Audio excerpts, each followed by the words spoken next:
Цахим орчинд хүүхдийн мөнгөтэй холбоотой асуудал олон нийтийн анхаарлыг татаад байна. Тухайлбал хүүхдийн мөнгийг халамжаас хасна гэх мэдээллийг иргэд шүүмжилсэн юм. Тэгвэл хүүхдийн мөнгийг зөвхөн халамжийн зардлын ангиллаас хасаж өөр сангаас олгох зохицуултыг хийх гэж байна.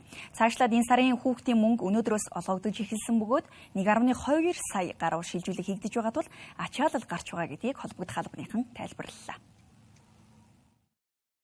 Өчигдөр нийгмийн халамжийн тухай хуулийн шинжилсэн найруулгын төсөл болон гэр бүлийн хөгжлийг дэмжих тухай хуулийн төслийг засгийн газрын хуралдаан хэлэлцэн дэмжсэн. Улмаар эдгээр хуулийн төслийг улсын хуралд өргөн барих боломж бий болж байгааг салбарын сайд мэдээлэлж зарим заалтыг танилцуулсан юм. Тухайлбал нийгмийн халамжийн зардлын ангилалд өөрчлөлт оруулж зорилтод бүлэгт чиглүүлнэ гэдгийг хэлж байсан. Үүнтэй зэрэгцэн журмын дагуу сар бүрийн 20-ны өдөр олгогдох ёстой хүүхдийн мөнгөний асуудал цахим орчинд яригдаж эхэлсэн. Тэгвэл өнгөрсөн хугацаанд өдөр хэтэрсэн тохиолдол гараагүй бөгөөд энэ сарын хүүхдийн мөнгө өнөөдрөөс олгогдож эхэлсэн байна. Ингэхдээ 1.2 сая гаруй хүүхдэд олгогдох тул ачаалал гарч байгаа гэдгийг албаныхан тайлбарллаа. За ер нь бол хүүхдийн мөнгөнд тэтгэмж олох журмын дагуу сар болгоны 20 дотор хүүхдийн мөнгийг олгодог бид нэр.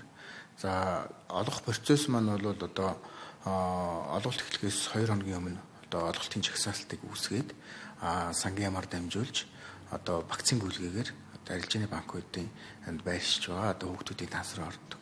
За энэ сарын хувьд бол сангийн яам одоо хүүхдийн мөнгөний санхүүжилтийг гэсэн 2 хоног хоцроогоод өчигдөр өглөө санхүүжилт орж ирсэн. За өнөө өглөөнөөс бол хүүхдийн мөнгө арилжааны банкуд тасуудад ороод эхэлсэн. За би сая дөнгөж сая мэдээлэл авахад бол одоо худалдаа хөгжлийн банк, төрийн банк, хас банк, хаан банкны хүүхдүүдийн мөнгө төршөөс ороод эхэлсэн.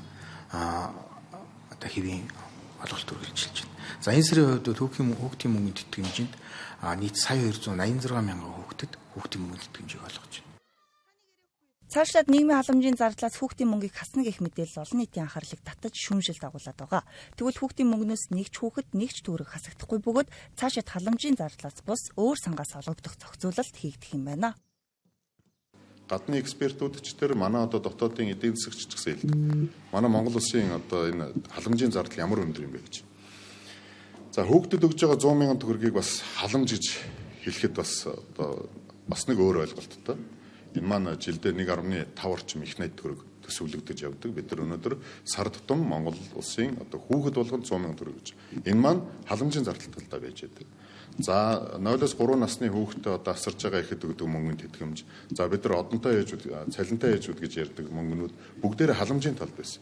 Гэтэл энэ маань Монголын төр хүн ам зүйн бодлогын тэгвэл хаана байгаа юм бэ? Бүгд энэ чинь халамж болж харагдаад байна шүү дээ, тийм ээ? Зардлын англи. Тийм учраас хүн ам зүйн бодлого, гэрүүлээ дэмжих бодлогоо гэрүүлээ хууль руугаа оруулаад халамжийн тухай хуулиар яг зорилтод бүлэгдээ одоо зориулахаар бол хүүхдийн мөнгөний тэтгэмжийг зогсоох асуудал яригдаагүй. Харин хүүхдийн мөнгөний тэтгэмжийг халамжийн сангаас биш өөр сангаас олгох тухай зохицуулалт хийж байгаа хуулийн төсөл төр танилцуулгын тэр яригдсан. Тийм учраас бол нийгэмд одоо хүүхдийн мөнгө маань халамж мөн үү биш үү гэдэг асуудал яригддаг тийм. Тэгэхдээ энэ асуудлыг шийдвэрлэх зорилгоор бас одоо хийх бодлогын орчлолтын талаар сайд мэдээлэл өгсөн гэж ойлгож байгаа. Тэрнээс биш бол манай агентлаг дээр бол хүүхдийн мөнгөний тэтгэмжийг зогсоох, өргөжлүүлэн олох хэсэгт талаар бол ямар ч асуудал яригдаагүй. Манай улсын хувьд сар бүр 1 сая 270 мянгаас 1 сая 280 мянга гаруй хүүхдэд хүүхдийн мөнгө олгодог. Ингэхдээ хүсэлт, нөхөө олголт, байцаагчийн шалгалт зэрэг тохиолдолд гардаг тул зарим сард тоо нэмэгддэг байна. Түүнчлэн хүүхдийн мөнгнөөс бусад нийгмийн халамжийн тэтгэвэр тэтгэмж хэвэн явагдаж байгаа гэдгийг албаныхан хэлж байсан юм а.